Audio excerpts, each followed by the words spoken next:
مرضانا ومرضى المسلمين يا شافي الأمراض اشف مرضانا ومرضى المسلمين اللهم اغفر لجميع موتى المسلمين والمسلمات الذين شهدوا لك بالوحدانية ولنبيك بالرسالة وماتوا على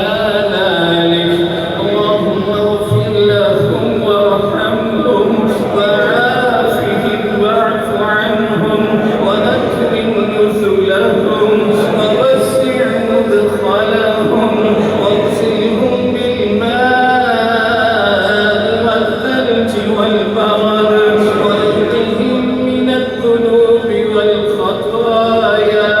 كما ينقى الثوب الأبيض من الدنس اللهم أدخلهم الجنة الفردوس اللهم أدخلهم الجنة الفردوس وأعذهم من عذاب القبر ومن عذاب النار وأعذهم من عذاب القبر ومن عذاب النار اللهم طهر قلوبنا من النفاق وأعمالنا من الرياء وألسنتنا من الكذب وأعيننا من الخيانة إنك تعلم خائنة الأعين وما تخفي الصدور